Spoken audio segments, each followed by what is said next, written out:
Everybody, welcome back to Off the Wall. I'm Mike. And I'm Sol. We're here to talk about the first two episodes of Willow that dropped on Disney Plus this past weekend. I thought we were only getting one episode, and they dropped two on us, which is pretty cool.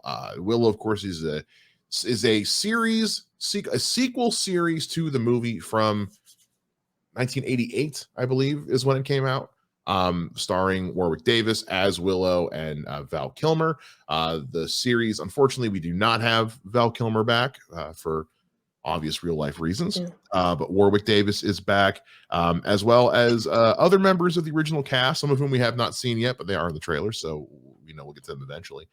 And it follows the adventures and exploits of the children of Mad Mardigan and Sorsha, who is now the lady queen of this land. And some things have gone down in the time since the movie Willow. Now, Sol, you've not seen the movie, correct? Nope. Okay. I have. I watched it again before watching the show because I wanted a refresher, and I knew the movie. I'd seen the movie already. You had never seen it, and then you were about to watch it. And what did you realize? I realized that it was over 2 hours long.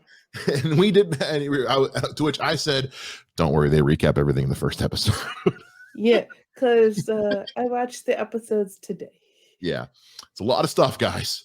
It's a lot of stuff. You're going to see a lot more videos coming from us here throughout the week. So I went into this as a longtime and recently refreshed fan of the source material. Sol got to go into this thing completely blind. And so I want to hear your thoughts first, Sol, as somebody who went into this with no expectations, no predisposition. What did you think? So Warwick Davis is obviously fantastic. Yes. That's just without saying, like, Period. I don't have to say that. That's the end of that sentence. Warwick Davis. Exactly. I feel the adult actors and the little people who are in the show, like, they're just acting on a separate level than the ones who are playing the children, and which makes me sad because Tony Revolori is a really good actor, and like him, the person who plays the princess, the person who plays the person who plays the prince did the worst job acting wise out of all of them, but we don't see him as much. No, he gets yeeted early. Even if it wasn't for this story, I can understand why he would get yeeted early. But yeah, so it was just like, I was even messaging you. I was just like, does the acting seem off to you? Because it seems a little off to me. The world seems interesting.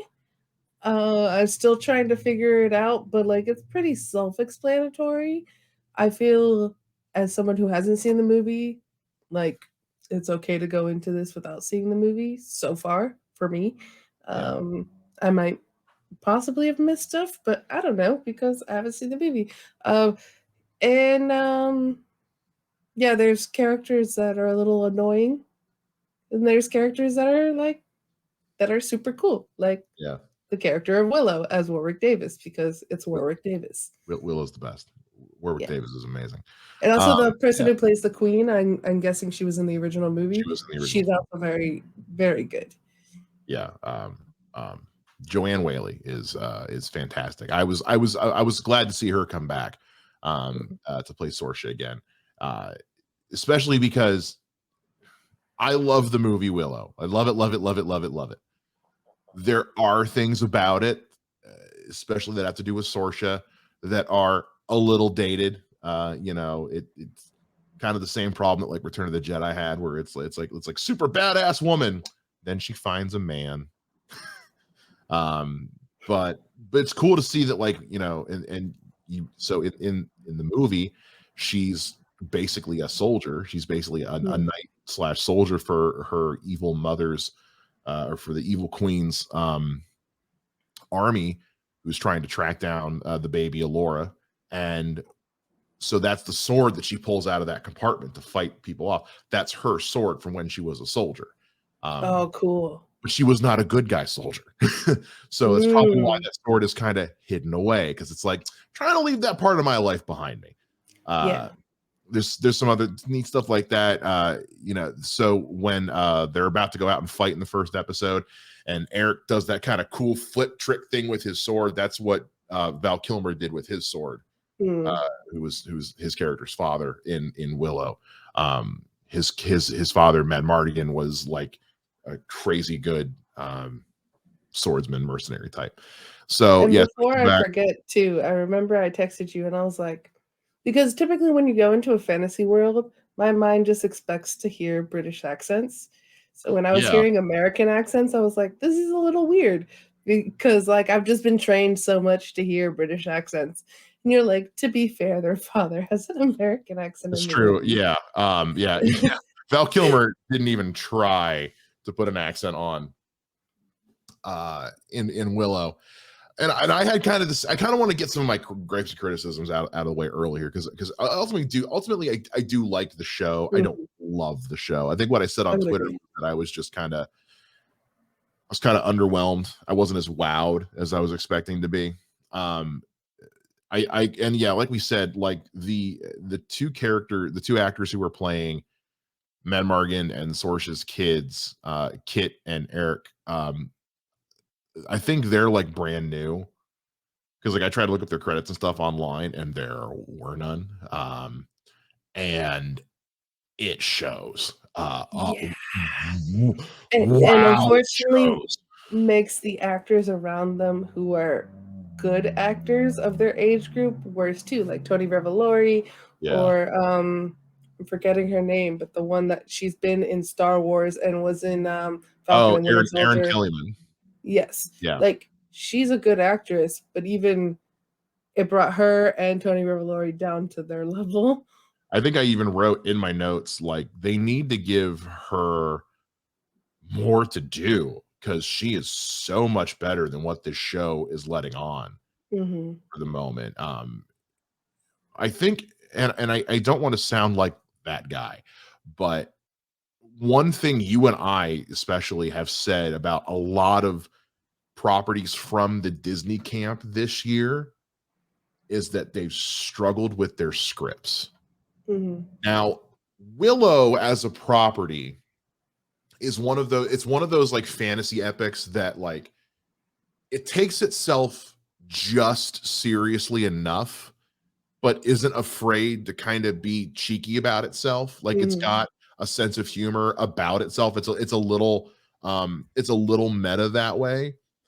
And you definitely get that with this show. Like I think for the most part, the tone with the show is very spot on with what was essentially a very cheesy 80s fantasy flick. There are just sometimes script wise, with dialogue, where it gets a little too modern casual. And when you've got both very experienced and by all intents and purposes very inexperienced actors, very green actors, I feel like the really experienced ones are doing the best they can with what they've got script wise. But when you've got such fresh actors, they don't have as much experience to pull off of to try to do something with this dialogue. So there's a couple times where it's just kind of like, oh, that was probably the best take they got out of that. Yeah. There was moments there where I was just like, ooh, that's the best of that. And then there's moments too where you can see where the dialogue is supposed to be cheeky. You see that a lot with the character, I believe his name is Borman. And I really enjoyed his character because like apparently he's like this bad guy who now and later you find out that he went off with their father on a quest for something, but he's in jail and the queen goes down and I literally wrote, I was like, who's Borman? Why is he in jail? Why does the queen visit him and have chats? And then like, is he from the movie? I don't know. Or is this just a new character? But he's very cheeky. And I love too how he goes like, oh, I'm with you, like trying to like watch out for him. But I really like his character, and that's where Yeah. you really are getting, I think, what the script is trying to do with the like the cheekiness really comes out with him, and he's living in that script and really bringing the best out of it. And I don't really think it's a script problem. I think it's an execution of the script problem Okay. with the prince and princess. So in the original movie Willow, we spend like 99% of the movie with just Willow, Mad Mardigan, and a baby. That's it. At one point, Source is there. At one point, some other folks are there, but for the most part, it's just that. This show almost feels like we got too many characters to deal with right now. Mm. We've got Kit, and we got Jade, and we got Flash Thompson, and we got Borman, and then we got Willow, and we got Willow's buddy, and then we're also going back and dealing with Sorsha and the commander and this, and I'm like, these are 40-minute episodes. Yeah. Slow down. Oh, and Elora, aka Muffin Girl. Yeah. the person this whole damn thing's about, I forgot her name. It's a lot of people. It's a lot of people to deal with. I think her, what was the name? And not only that, if her name is Elora and you then are hiding her, you gave her the name Broomhilda. Yeah. Why would you do that to that poor girl? I know. It's like all the names. I mean, don't get me wrong. She was one of the guys that helped pick the name. His name is Mad Mardigan, but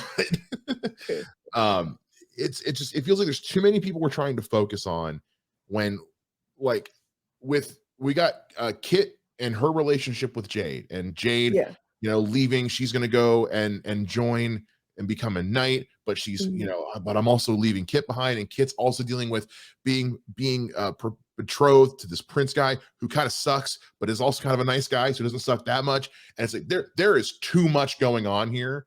Yeah. While I'm also supposed to be caring about the fate of the world, but we're spending so little time on that. And it's like I didn't need there to also be relationship drama. Yeah, they're adding a lot of plot. In this, it's not a script problem; it's a plot problem because you're adding these little things, and if the episodes were a little longer, you could have these plot points. Or if you have these plot points would like make me care, because like, for example, Jade was supposed to be a knight, but now she's on this quest, so that doesn't mean anything anymore. They were supposed to get married. You can still have that as a plot point, but they're not anymore because they're going on this quest, so that doesn't really mean that much anymore. Anyways, so it's like spending too much time on stuff that obviously doesn't mean anything at the moment. Like, you could drop little stuff like, oh, this is my betrothed. Yeah. And then be that. Yeah, but I almost feel like it's just I don't need it. Yeah. I don't need that. Like, you could have just had it be Kit wants to go. She doesn't want to be princess. She doesn't want to be next line for them. She wants to go be a knight. So have it be her, that be her whole dilemma. I don't need her to be dealing with like this one character who's not even our main character is dealing with 3 different dramas. Yeah. Like, my mom trying to force me to marry, like, I'm obviously gay. I obviously want to be with my female friend that I train with. So like, you have that plot point, which I was like, yay. Like, I was like, is she gay? I was like, she's giving gay vibes.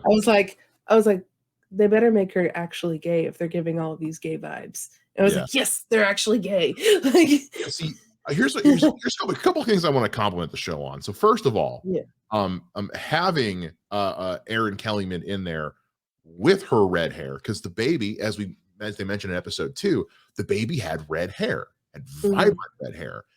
Erin Kellyman has very bright red hair. I thought she was going to turn out to be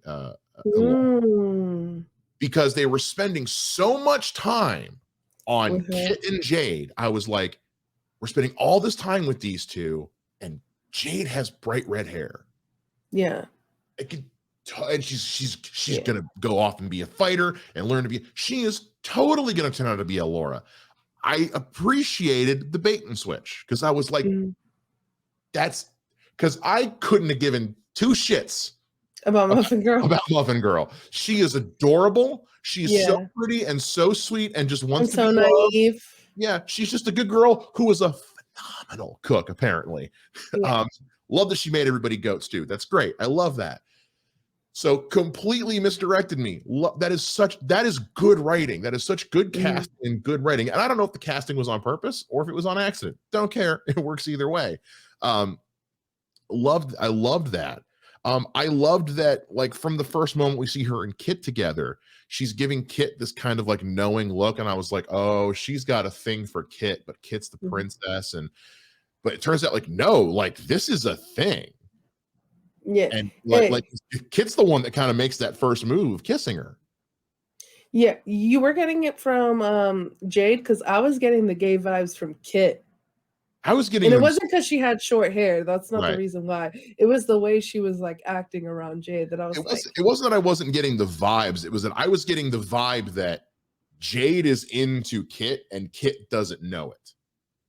Because maybe Kit, you know. And I was getting the reverse. I know. Because for me, I was thinking like, oh, Kit's probably just like, she's a tomboyish princess, probably has never thought about this kind of thing. She knows she's supposed to marry a man. It's like she's kind of like caught up in just, I'm a princess. And so. I thought too, that's why she was pissed she was getting married to a man, because was so obviously gay.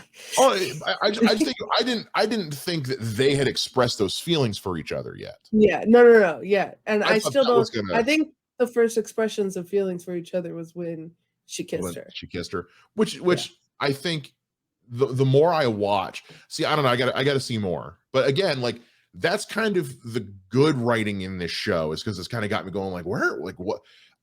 I also shouldn't care this much.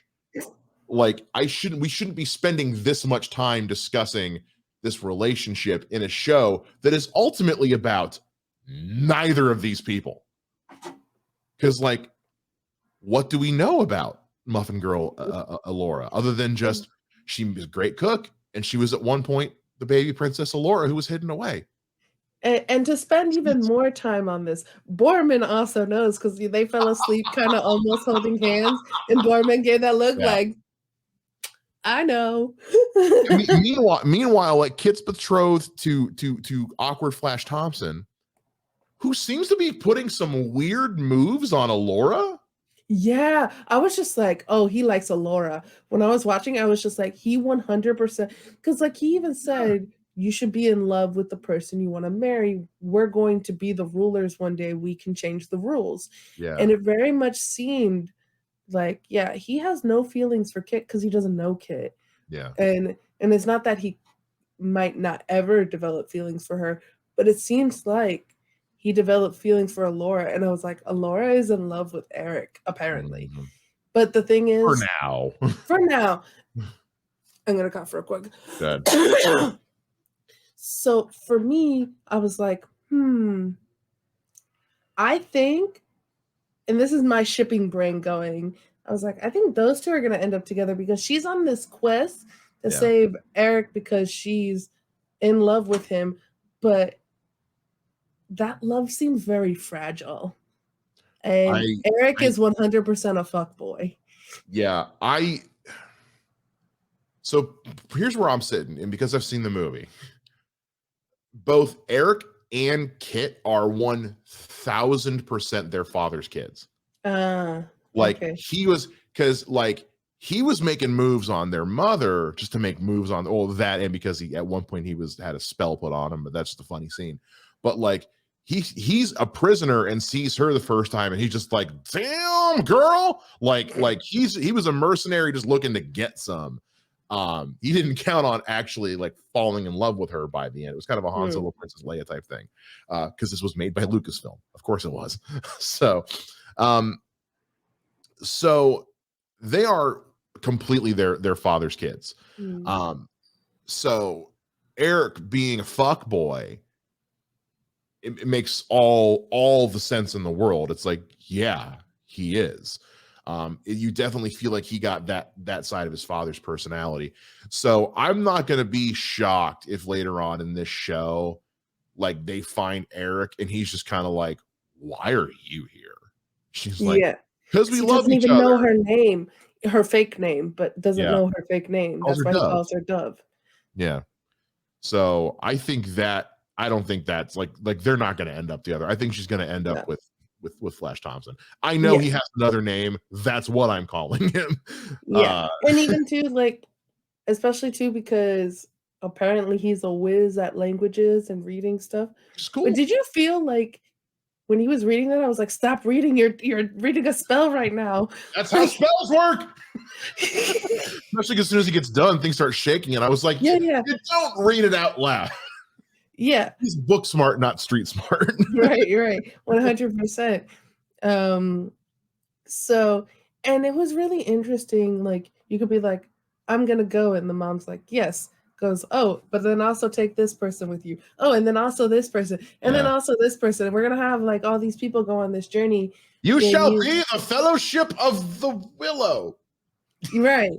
And I was because I could see it being less people going on a journey together. Yeah. And yeah, I think in that sense, it was like, okay, this is one too many people. But then one of them dies. So you're like, okay, he got killed off fairly early. So the one that we spent like no time with. Yeah, exactly. Who got Deep Blue Seed? Right. Who is there because the other guy can't go, but then now the other guy is going after, who he obviously, like, they kept showing his, like, he's blood poisoned. And like you keep and I was just like, I've never watched the movie, but I was like, I think in my head, I was like, Willow does magic, so the queen should know what magic looks like. And I was thinking in my head, so like, why is she not catching this guy being all blood poisoned? Yeah, if you see the movie, it's not that visual. It's and also she's not around for like a lot of the magic stuff that happens. Oh, okay. A lot of that happens like apart from her. Okay, so yeah, she was like fighting dudes while Willow was elsewhere doing magical things. That's why, and I love that we get the little flashbacks to like life after the movie before the show. First of all, Warwick Davis with the goatee. Good luck. Bring that back. Why is that? I am here for his pettiness. Be like, okay, fine. I don't care about you or her. I'm only going to protect my job. You know what? Where are you? I'm going to go have my own castle with blackjack and hookers. Yeah, like I'm going to protect my people. Fuck you, mic drop. I was like, yes. Yeah. It was, but also like seriously, like let him keep the beard. He looked good with the beard. It looked really good.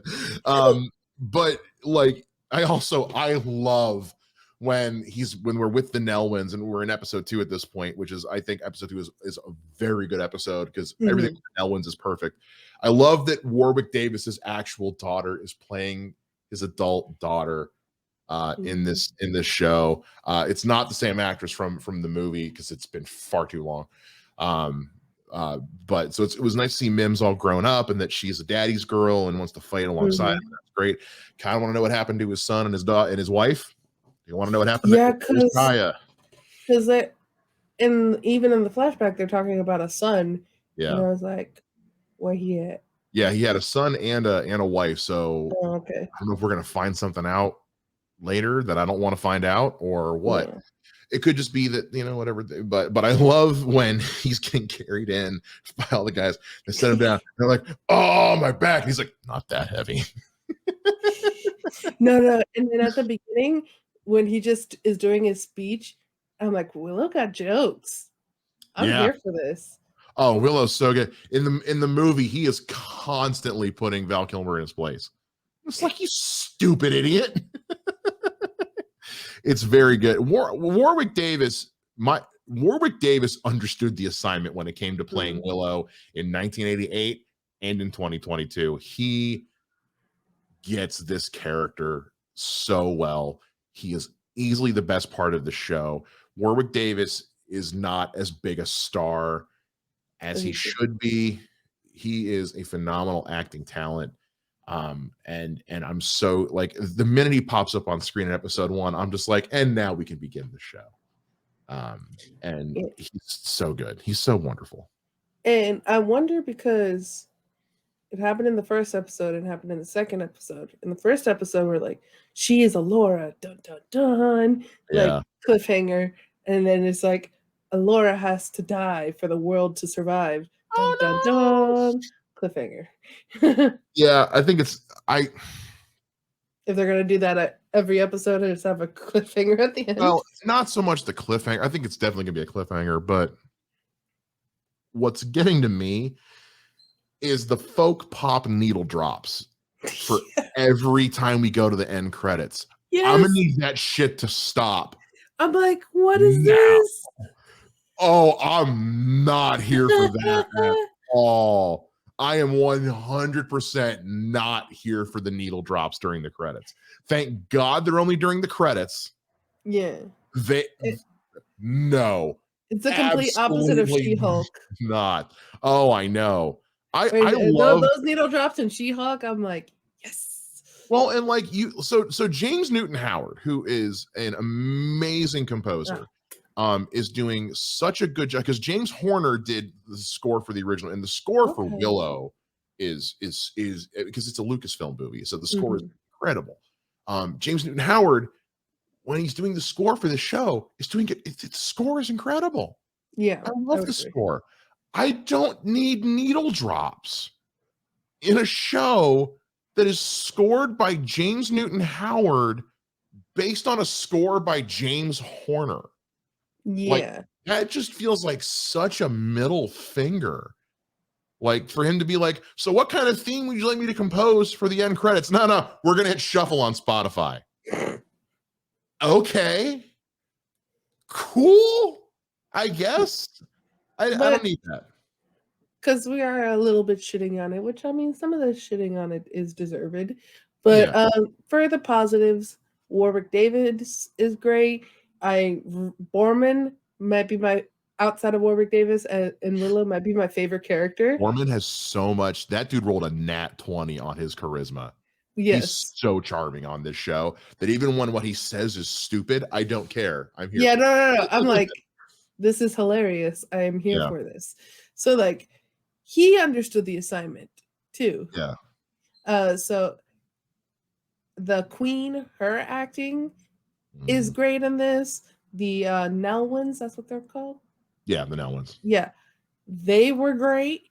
Their interactions with each other and with Willow were great. So to me, those were like the best parts. There was moments that I did laugh or moments that I very much enjoyed.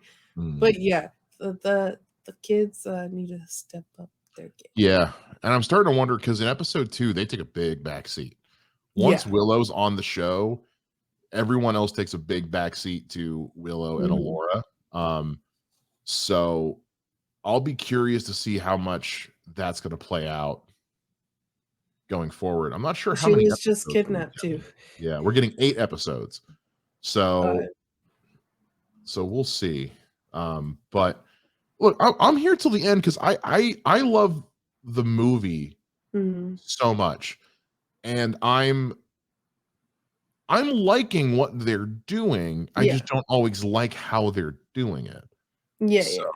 But I think again, ultimately, what really matters with this is they need to make sure they maintain the right tone, and I think they're doing that. Yeah, very well. And ultimately, Willow needs to be awesome. Everything else is secondary, and Warwick Davis can do no wrong. So the stuff that I need them to do well, they're doing well. Yeah. There's just other things about it I wish were better, but the important stuff is what they're hitting. So I'm still on board. Yeah, I would agree. I just want to see what plot points they're going to add. It kind of, because I hadn't seen the movie, and then also like halfway through the first episode, I'm like, oh, this is what we're getting acting wise and plot wise from the secondary. And I don't want to call them children because like They're all in their 20s. Yeah, they're all in their 20s. Those kids. You damn But kids. damn kids. But these young adults, Mhm. it's kind of just like, okay, I kind of went into like my trash TV mode in my head, like when I'm like watching like 90 Day Fiance or Indian Matchmaking, where I'm just like, don't stick your tongue out. Those shows are great, but it's just like, okay, there's gonna be some messiness. Some this person likes this person, but now they like this person. So like trash TV mode, where I'm like, okay, I'm in prestigious TV mode whenever like the adults are on screen and like speaking and doing stuff, and then I'm in like trash TV mode, and that's what made me really enjoy what I was seeing on screen. The way you describe it has me thinking like, he's super neat and tidy. He's super messy, and they're supposed to live together. Coming to Fox this fall. Yeah, so my brain works in mysterious ways, but like it literally, I was just like, oh, my brain now knows that this acting is crap. So Yeah, you kind of I'm you kind of just I make lower that my adjustment. expectations, Yeah, and you adjust the thermostat just a little bit, just like yeah, when they're doing stuff, and then like, which then, as you're adjusting it back to normal expectations, like just the comparison just makes Warwick Davis and all the guy who yeah, plays Borman and everyone else like just seem that much better. yeah. His name is, and I apologize, I'm going to mess up. Amar Chadha Patel. Ah, I'm pronouncing it as I'm reading it, so just yeah, yeah. Again like everyone, and again haven't mentioned it as much, but um oh my god, I'm blanking on her name now. Actually, play a Joanne Whaley, who plays Queen Sorsha. I mean, I feel the same white hot intensity from her in this that I felt when she was playing her much younger in the Willow movie. I think it's great. I definitely feel some of that intensity in the kids. I One thing I'm hoping we get out of this show is I want to know what happened to Mad Mardigan. I want to know what happened to their I'm father, sure you will. because we're already seeing some of the mystery unraveling a little bit. Yeah. I'm hoping that becomes like a thing. Like I don't want that to just be like, oh, and by the way, he was out getting Yeah. cigarettes. That's it. Like I wanted it to actually like, I want it to matter, because Yeah. like Val And Kilmer. I feel the needle drops with Borman saying, I went with your father. Mhm, And then her also before the episode ending, like, tell me everything about my father kind of thing. yeah. I feel like that's going to be, I, I think something happened there, and that's what had him end up in jail. I And think we're gonna so figure too. that stuff out. I'm curious to see how they're going to do it, because like with Val Kilmer, he can't really speak anymore. Yeah, You know, he is that's and I haven't seen Top Gun Maverick. I know, they did a really yeah, good job with I it know in how Top they Gun handle Maverick. it, and but it's different with something like Top Gun Maverick, Mhm, because that kind of movie sets you up to where you can make that work. In a movie mhm, like Willow, that's a harder thing to work around. Even when you look at yeah, like Black Panther Wakanda Forever and how they handled the passing of Chadwick Boseman, you can't do a lot of those kinds of things with something like Willow. So I'm curious. I have a sneaking suspicion, and I don't like it, but I don't know how else you could do it, that it's going to be a lot of telling, not showing. I think they might even, like, have, like, because we saw them doing flashbacks, that I might have a flashback and having another person playing him, Yeah. and it's showing, and maybe it's something along the lines of, like, here's my theories in my head. So Yeah. we're going into theory time. Theory time. Still. um, but I think that he died and Borman was his friend, Mm. like maybe even like his best friend, and he took like the fall for the reasoning why. Like there's something that happened that like he was like hiding something, and Borman has like a secret to something, and the only way to keep that thing hidden was to then be like, oh, I'm the one who killed him, or I'm the one who did this, or I'm the reasoning why he died. I'm almost wondering, because as far as the whole like having somebody else play him in the flashback, all the flashback, other than they've already shown clips from the movie of Val Kilmer as forms of flashback, so there you got to be careful. Skywalker, like Mandalorian style. Maybe the difference is you had Mark Hamill there, yeah, to do stuff. But regardless, I'm almost wondering if because everything with Allura was such a secret, like basically the Queen, the King, Willow, and the old lady knew. That was it. She didn't even tell the commander that she sent off to rescue her. Just like, please go save this cook. She makes just the butter muffins are that good that I need the commander to go bring her back. Like they're that good. Like, so I almost wonder if I need my coffee and my butter muffins before I can start my day. I cannot stress enough how good these butter muffins are.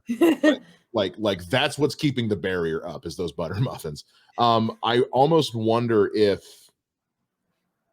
because they say something to the effect of like he went on this mission to do something to do with keeping Allura safe. So I wonder if Borman being in prison is all to do with keeping that secret. Like if he were to be free, there's this chance this secret could get out, and the only way to keep up appearances is to keep him in prison. Because when they need him to come out, the chains come off. Hey, can you guys get me my hatchets? And they just get them for him. Yeah. So again, it's stuff like that. It's like this is the good stuff. More of this, please. More of this. And always the cops agree. The cops in Miami totally agree.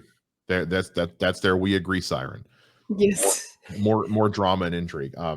That's the kind of so I really hope that those plot points that like who is Borman? Why is he in jail? That I have here, like those type of questions get answered. The trashy relationship stuff is fun from like a trash TV standpoint, but they're not important. Yeah. No, not really. That's again, if it was longer episodes or fewer characters, maybe it's a lot to juggle. Yeah. It's a lot to juggle. And it's not like Game of Thrones where someone's going to die every episode. like this is a pretty family friendly story, all things considered. I mean, the one guy who was going on the quest with him died in the first episode, and then it looked like I literally calls him like blood poison. I don't know what it is. He looked like he killed all the other people on that quest too, or blood poisoned them too. He infected them, yeah, because they're with him when he gets to the. There was more than he only had 2 other people with him. It looked like there was 2 other people on the horse, and there was way more when they first left the kingdom. Like so I think some of those people died. So I don't know, that magic stuff like that, not from the movie. So this is new. That part, that kind of thing is different. So I don't have any insight. And we see Allura was able to do a little bit of magic. Yeah, now they can make jam. Right? It's a good motivator. It's a good motivator. Food. And she is a cook. She's a cook, according to her. Right. And look, she made was it gopher stew? Something like that, yeah. Something rodent stew, and he was just kind of like, damn, this is delicious. I want some of that stew. So yeah, I guess I'm in. It's just a couple things where I'm like, hey, but they're hitting all the important stuff really well, and we're 2 episodes out of 8 in. Yeah, there's a lot more to cover. Yeah. So, and I know we talked about pacing, but we seem a lot further with these 2 episodes than we were with other Disney Plus shows. So yeah, we've covered, and it doesn't feel rushed. Yeah, Like they're this is adequately paced, where it's like Yeah. these episodes are 40 minutes, Then yeah. give or take. They're doing a lot with those 40 minutes as opposed to like other shows, which either had longer or shorter episodes, mostly shorter, and got nothing really accomplished. Yeah, they were really like slowly paced until the last episode or last Oh episode God, we and have a half. so much more story to tell. And for We some could have reason, had our more finale- episodes, but we decided not to. and for some reason, our finale is the shortest one of the season. Moon Knight. Looking at you, Moon Knight. A just side like note there, that second to last episode of Moon Knight was fantastic. So It was amazing. It was incredible. Yeah. It was great, which is why the finale was such a bummer. But anyway, I'm hoping this, but also like Willow is such a Disney property. yeah, Like this feels is, like a kid's, like a Disney, like I'd be watching this on the Disney Channel, like as a kid, like excited for it. And also because again, it's Lucasfilm who had it originally as well. The original was directed by Ron Howard, which was one of his first big directing gigs, and you know, obviously he's gotten to play with Lucasfilm. Say what you will, but about Solo as well. And his daughter is playing in the Star Wars pool as well. You know, she directing and acting. So it's people who are, and we got a lot of the same actors back. It's a lot of people who have played in this sandbox before, because Ron Howard's still a producer on the show. Yeah. So I have faith. So far, 2 episodes in, even with my nitpicks, I still have faith that they know what they're doing. Yeah. Just off to a little bit of a start. And I know it might sound like Mike and I have been a little negative. Like, they truly are nitpicks. Like, right now, this is a very decent show for me. As someone who hasn't seen the movie, like, I very much enjoyed the 2 episodes I saw so far. But there were moments that I was like, huh. And that's really just because I'm watching this with my critical brain. Yeah. I'm looking at stuff that the average person isn't going to look at, basically. As someone who hasn't, because we touched on it at the beginning, so to kind of wrap it up here at the end. So since you didn't see the movie and they had the little preview stuff at the beginning, do you feel like you were adequately set up for the role that we're playing in now? And what questions do you have that I might be able to answer? So, yeah, no, I felt like I was adequately set up. When they were showing the baby, I forgot that they said the name Alora with the baby. So when they were talking about this Alora, like, what is it? What's the second thing? Alora Dayton. Yeah, I was just like, the fuck is that? Like, as I was watching. And then I even wrote the Alora Dayton. Is that something like Jesus? Like, actually, yeah. The way they were speaking about I was like, is it kind of like Jesus?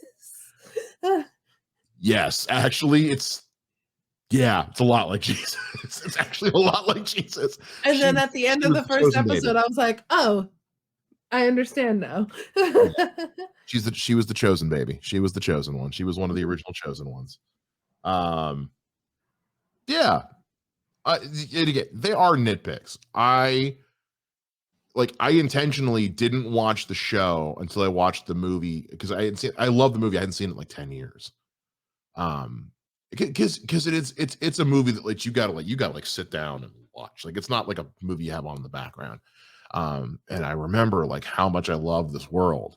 And I will say, like, the show, they gave this show a budget.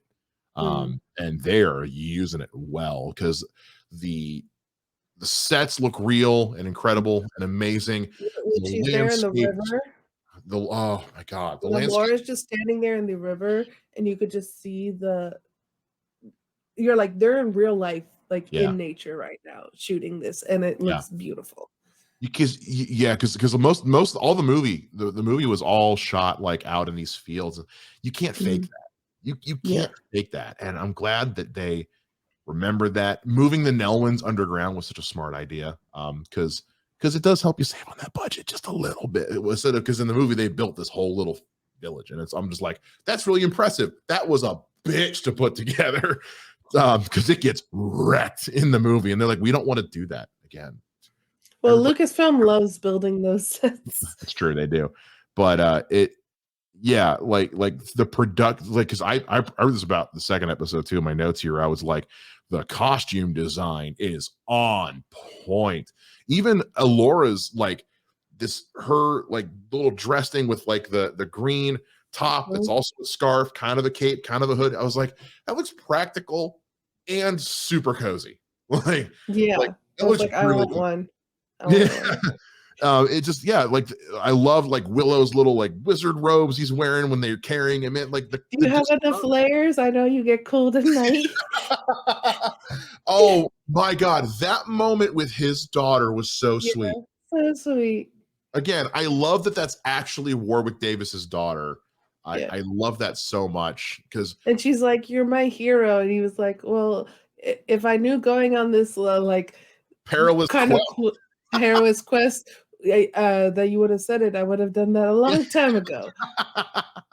It was so good, you know, especially because we meet his whole family in the movie, and she's the baby in the movie. Again, not the same actor, but he is always a family man. Like, he was always talking about wanting to, you know, in the movie we really see how much he loves his family. So again, really hope we find out what happened to his wife and son, and I hope they're fine, because I need they're on vacation, Mike. Vacation.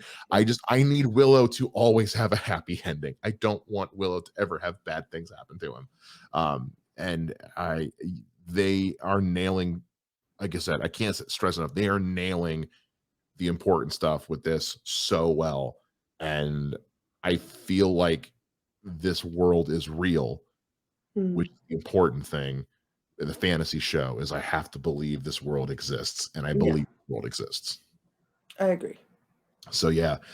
Woo! All right, 2 episodes down, 6 more to go. That was our chat on the first 2 episodes. We will knock out these every week as they drop on Disney Plus. Make sure you guys let us know down in the comments everything that we've gotten wrong, especially Soul, because she hasn't seen the movie, and how much you guys are enjoying the show. What do you guys think about what we said? Everything. Let it all down in the comments. Like, subscribe, hit the bell, all that important stuff. And we'll see you guys again next time here on Off the Wall. Bye.